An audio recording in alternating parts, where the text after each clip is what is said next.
Grab your shotguns and stick together. Today I'm ranking the Jurassic Park franchise, in honor of Jurassic World Dominion hitting theaters. As always, spoiler alert! Starting off, number 6 is Jurassic Park 3. I don't hate this movie, but it's the only one I consider to be not good.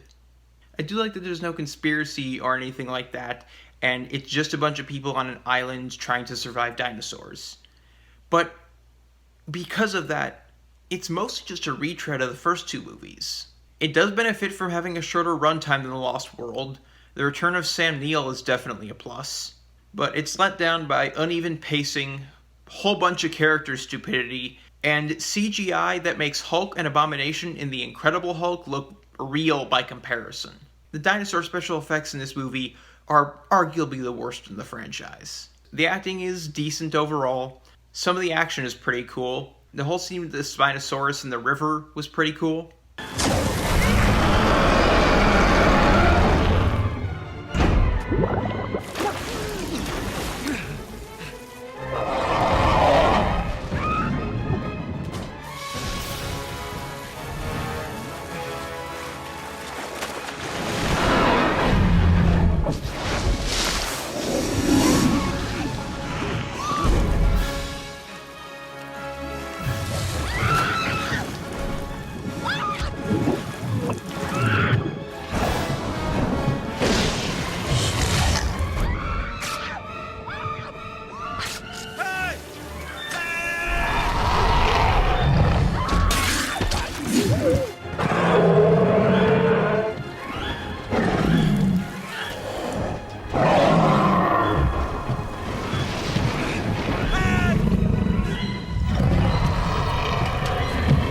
But there's also just a whole bunch of bad and a bunch of mixed stuff. The T-Rex versus Spinosaurus fight was cool for all of the 30 seconds that it lasted.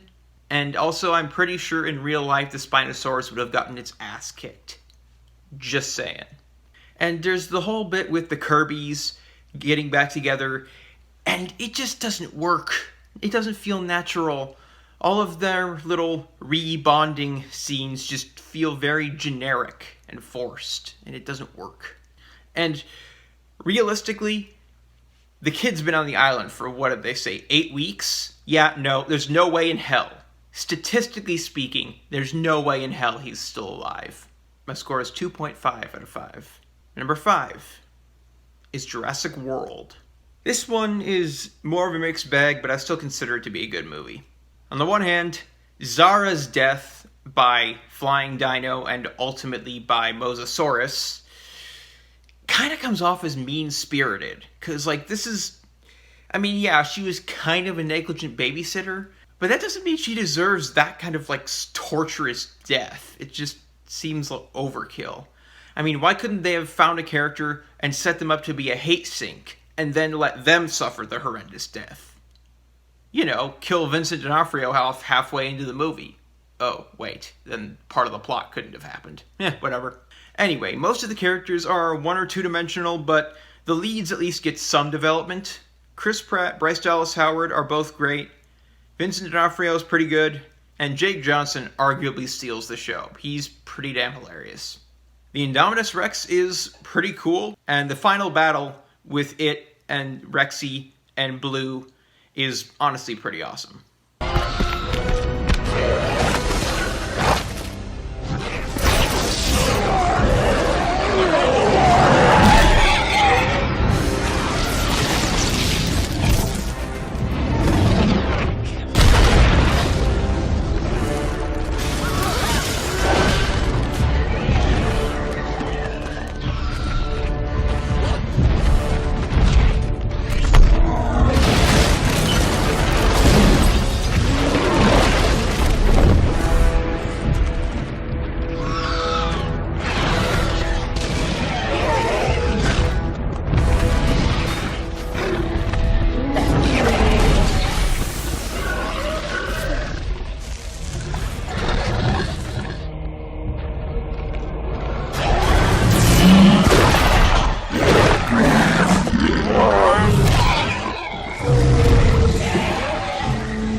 I kind of wish they had used more animatronics for the dinosaurs. I'm pretty sure there's like the one scene where they have the dying Brontosaurus or Brachiosaurus or whatever it was, and they're comforting it.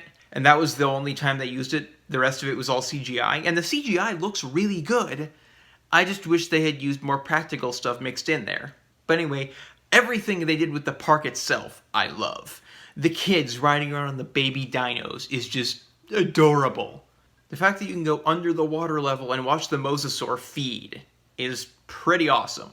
It genuinely feels like a real theme park. Albeit one with dinosaurs, but still. My score is 3 out of 5. Number 4 is Jurassic World Fallen Kingdom. I agree with Sean from Cinematic Excrement in that this movie is better than Jurassic World, but also dumber. The increased use of animatronics and practical effects is definitely a plus. The returning cast is all solid, and the new cast members are all pretty good. There is some potential retconning in there, but none of it is direct contradiction.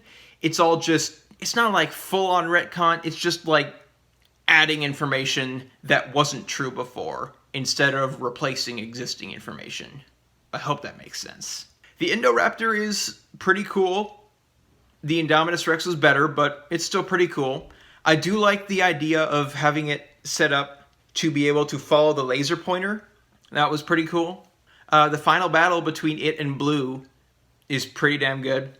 And like the shot of the Indoraptor and Blue spinning as they fall through the glass is pretty damn awesome.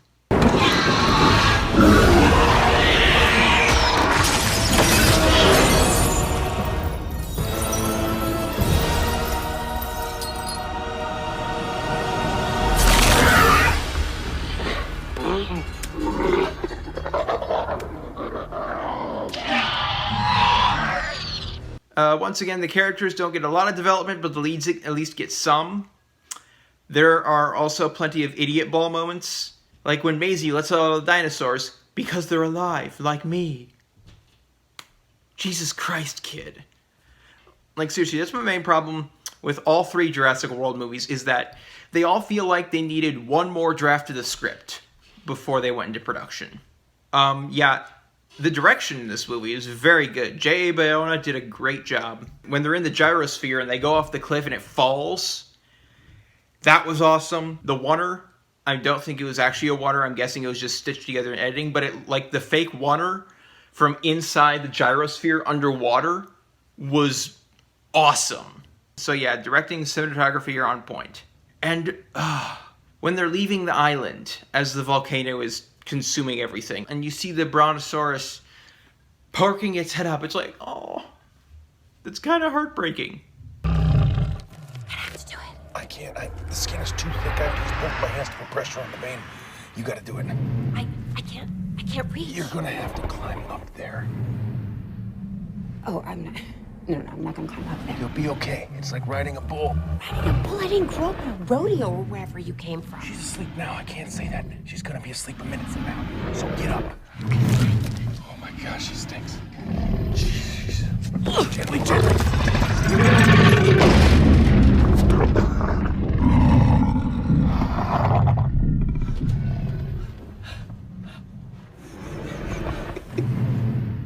My score is 3.1 out of 5. Number 3 is Jurassic World Dominion. This movie doesn't exactly send the franchise out on a high note, but it's still a reasonably satisfying conclusion, both to the Jurassic World trilogy and to the series as a whole. The acting is solid across the board. The writing isn't great, but it's the best in the Jurassic World trilogy, and it's definitely better than the writing in Jurassic Park 3, so there's that. I'd say the writing is about on par with The Lost World, give or take. The dinosaurs have never looked better. I love the mix of practical and digital effects. You can tell anytime there's a baby dino on screen, odds are it's practical. The bigger dinos, probably CGI. But the blend is pretty seamless, so you never know. I could be wrong about some of that. I'd say the biggest improvement over Fallen Kingdom is the character of Maisie. Not only is Isabella Sermon's performance better, just her character is better written here. Partially because she's more fleshed out and gets more screen time, but also just because they took more time to actually make her make real, believable decisions, as opposed to, they're alive, like me. In Fallen Kingdom's defense, I understand that moment. I understand what they were going for. It just doesn't quite work. But anyway, sorry, back to this movie. Most of the humor works. The action is on point. The music is excellent. The whole thing with the locusts, first of all, is creepy as hell, because giant bugs in general are just... On the other hand, that subplot feels like it wasn't fully fleshed out, and as much as giant bugs creep me out, I kind of wish they had developed that subplot a little bit more, but they did a good job tying it into the overall plot. My biggest complaint with this movie is why the hell did they replace that awesome prologue with your basic newsposition opening? And I mean, yeah, they bring that back at the end for like bookends, but it would have been so much better with that prologue. Especially since it would have established the relationship between Rexy and the Gigantosaurus early on.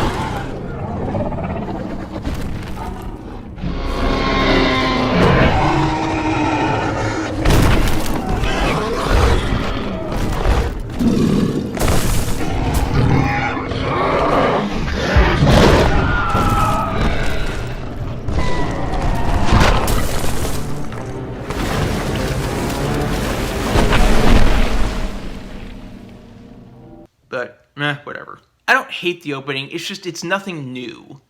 It's the kind of opening that we've seen 100 times before. I love that we finally get feathered dinosaurs, and it's justified since, unlike the original dinos in Jurassic Park, these dinos weren't made with filling in the gaps genetically. And they're like genetically 100% their species. So, in universe, it makes perfect sense. And also, it's just cool to see dinos with feathers. The big guy, I can't pronounce his name, the big guy who presumably is a herbivore, but has those giant 3 spike fingers, that guy was awesome. And I love that he wasn't just a one-off, I love that they brought him back for the climax. The score is 3.5 out of 5. Number 2 is The Lost World, Jurassic Park. My one big problem with this movie is the gaping plot hole of who killed the people on the boat. Because baby T-Rex was transported separately from the adult T-Rex. So it couldn't have been the baby T-Rex, and it couldn't have been the adult T-Rex because it's not small enough to get up into the cabin of the ship. My personal theory is that one of the crew members was just a homicidal maniac, and that voyage back to mainland was the moment when he just couldn't hold back his homicidal urges anymore, and he just had to kill, and then he jumped overboard when he was done. But again, that's just me pulling something out of my ass, so... yeah, no, it's a plot hole. And I mean, the scene where they can't make contact with the boat as it's approaching the mainland is pretty tense. But the plot hole just kind of ruins that tension. Anyway, aside from that, this is a solid movie. The visual effects have definitely improved since the first movie. The acting is solid across the board. The fact that it's directed by Steven Spielberg certainly helps. The cinematography and editing are on point. The music is fantastic as usual. The whole gymnastics thing was kind of forced, but I don't hate it. It's just, it's meh. It's whatever. The literal cliffhanger scene, where the trailer is going over the edge of the cliff. Oh, that is like a textbook example of how to do tension, with the glass slowly cracking.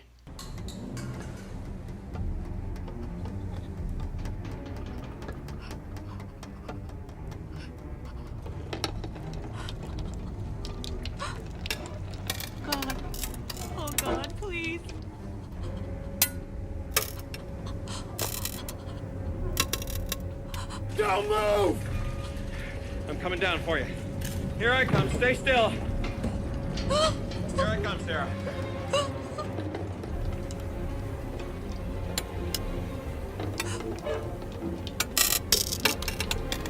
Nick!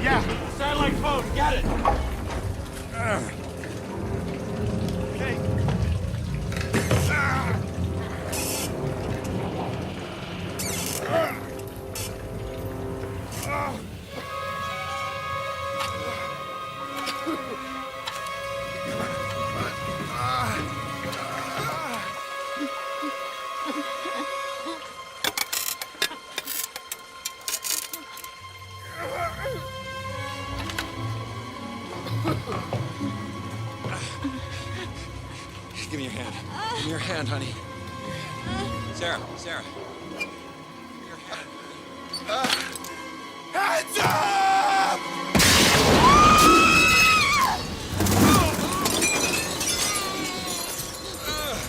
Oh, it's just so damn good. The bit leading up to the Velociraptor ambush, where you see them going through the tall grass after the humans, is just so good.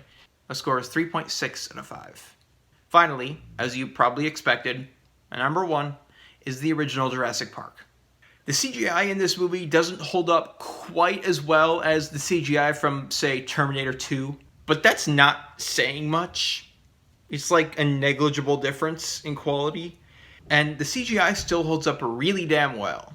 Largely because they do a great job of blending the CGI with practical effects. Like, they actually had a full-size animatronic T-Rex minus the legs. There are like a couple minor plot holes in there, and some serious plot conveniences, but it doesn't break immersion. It doesn't take me out of the experience. It doesn't ruin it for me. It's just a fantastic movie. The acting is solid across the board. The writing is great. The music is fantastic and legendary. The humor is pretty consistently funny. And just Jeff Goldblum. Enough said. This isn't Spielberg's best movie, but it's up there.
My score is 5 out of 5. Hey everyone, what's your ranking? Let me know in the comments. Like and subscribe and all that. If you don't like the video, subscribe anyway. That way you'll be notified when I upload a new video and you can tell me how much that one sucks and hopefully tell me why. Because, you know, a little feedback never hurt. That's all for now. Stay safe in these crazy times.